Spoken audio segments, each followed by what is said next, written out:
2021 was a really bland year for me when it comes to indie horror, with Security Breach, The Return to FNAF being a glitchy mess, and all the other horror franchises like Bendy or Baldy Basics was pretty much done or discontinued. But little did we know, in that year we were gonna get one of the best indie horror games ever. That's none other than Poppy Playtime. When this game was first released, everybody played it. Corey Kenshin, Markiplier, Dalko. This game, with just one short chapter, was able to take over YouTube and flood it with videos from different content creators. And as we also know, I may have been a little late, but I've just recently played Poppy Playtime Chapter 1, and I want to spread my opinion on it and review the game, starting with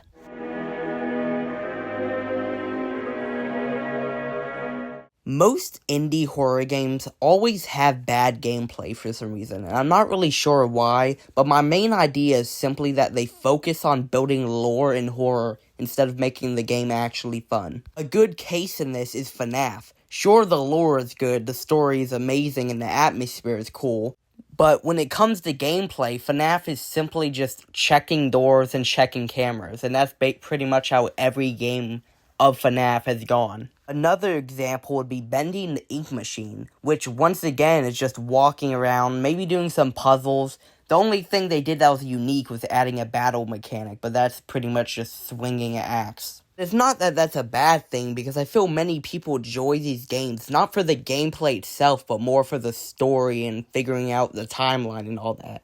But with that all said, does Poppy Playtime Chapter 1 have good gameplay? It's okay. Nothing really crazy, but it's certainly better than most of these games, with the main gameplay mechanic being the grab pack, which is the set of hands you have on your back, and by shooting them you can either grab stuff or activate buttons. The best thing about the grab pack is probably just that you can interact with things around you by like beating up random toys or pulling chairs. I do find some of the mechanics with it being fun, such as the puzzles can sometimes be challenging and fun at the same time. It can sometimes feel repetitive and boring and more of just like a way to expand the time of the game. With the most annoying puzzle, in my opinion, are these little like Tesla things where you have to plug your grab pack into the wall and stretch the wire out to activate both of them.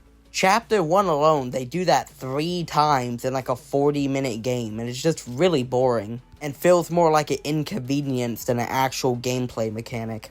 But I feel it's not a big enough difference to actually make it feel unique or fun, so it kind of just feels bland every time you do it. And that sometimes they try to switch it up with maybe putting an obstacle near it, or you having to take some weird path to activate all them. But I feel the other puzzles do make up for the boringness of that one puzzle, like the swinging, the parkour, and the mini-games in Chapter 2. Those make up for the boring parts of the game.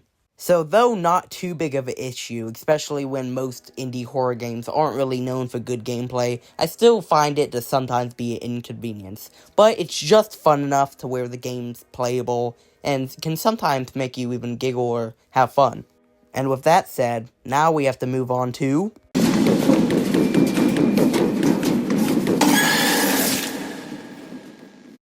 I mentioned this a lot, but I feel atmosphere is a very important part of a game, because you can have a character that is scary on its own. But if you have a bad atmosphere with that character, it just takes all the horror out of the game and the character isn't even scary anymore. A good example for that is, I take Freddy Fazbear, right? Scary character in his game.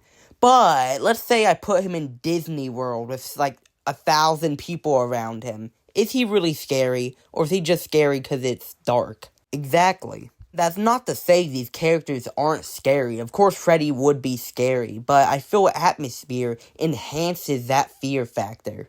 By giving them this out-of-place feeling by them being in this dark room, it brings you this type of fear that you couldn't achieve otherwise without that atmosphere. And I feel Poppy Playtime is actually perfect with its atmosphere. It has really, really good atmosphere. In some cases, even better than FNAF.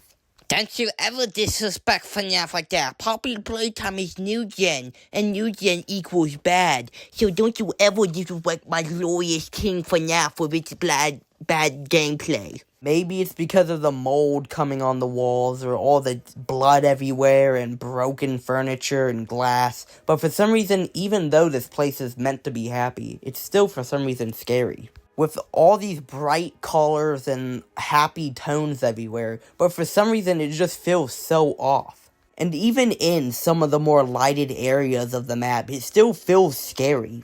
Not in the fear of like FNAF. In FNAF 1, the fear is more that you know something bad happened here, and that you just feel misplaced, and this place looks happy, and now it's depressed and sad. You just have this awkward or disturbed feeling.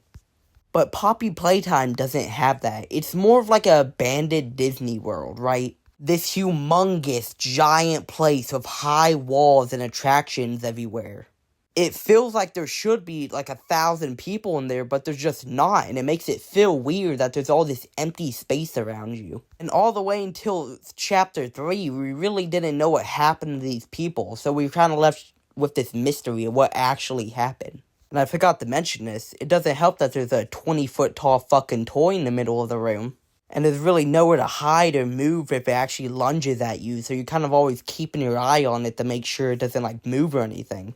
Yeah, this game definitely hits it out of the ballpark with atmosphere. And I also pretty much summed up the horror part of it, so next thing I want to talk about is... And awesome Huggy Wuggy. This is me, but like I don't want to use it. And blue and... The Huggy Wuggy chase scene is not only one of the most scariest things in Poppy Playtime, but also the most well-known.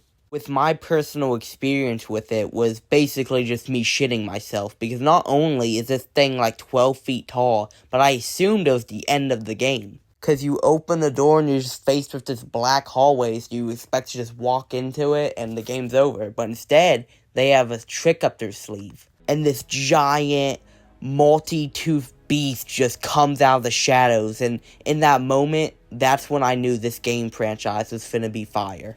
It's just something about how this game was so calm up until then. No, like, action really happened in the game. It was all just puzzles and slight jump scares. And that feeling of running around in the vents as he pops up out of random places until finally you're in a dead end and you just think, well, I'm dead. And then you drop the box on him and kill him. My only complaint really is that, well, we killed him. And, you know, it was a really short game and they just killed pretty much the face of the franchise. That's like if FNAF 1, we just destroyed Freddy first night. Or you kill William and burn down the pizzeria on the first night of FNAF 3. You get my point, right? And it's so odd to me how simple this chase scene was, yet it's so impactful. Because with a lot of mascot horror games, when they try to actually do a chase scene, they either try to do too much or too little. Too little by basically all you do is run. By too much, I mean where you have to do some puzzle in between it when it's supposed to be a chase scene, not me do a random puzzle scene. And I feel the Huggy Wuggy chase scene just has that perfect amount of not too much and not too little. With you having to pull the box down and, you know, discover which way you have to run. It's really scary because in some parts, you're kind of confused on where you have to turn. And you're going to think you're going to die because you really see him jogging, sprinting at you like a cheetah. He also just kind of looks weird in the vent. He looks like Shaq trying to get in a clown car. Or Godzilla trying to walk into a house.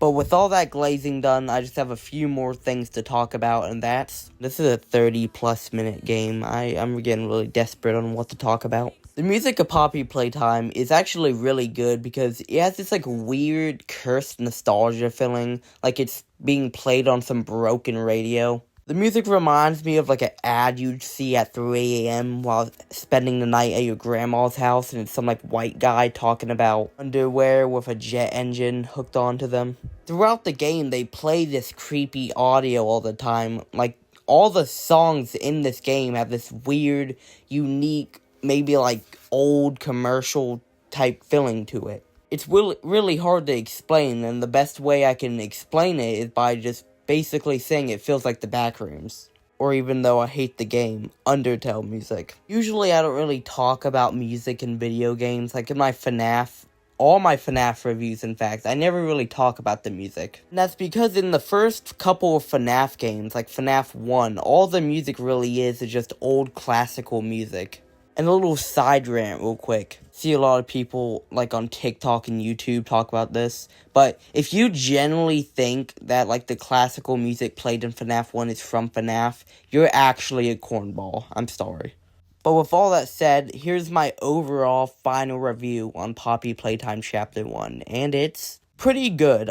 It's a really great introduction to the game. I wasn't really expecting it to be too crazy with gameplay or anything, because once again, this is just a introduction to the series and world building. And I feel with a lot of games, when they have that, like, first chapter, or maybe, like, demo, a lot of people give it criticism and start hating on it, but once again, this is just an introduction to the game. It's a way to build hype. You can't hate on the demo or first chapter when that's not the full experience. The horror is well done, the atmosphere is also really cool and scary, and the gameplay is also kind of unique but can also get boring and bland at some points, and the puzzles once again can also get repetitive and sometimes feel just like a waste of time or filler episode. So, overall, the review is a solid 6.5 out of 10. So thanks for watching, and I'll see you guys on whatever random video I make next.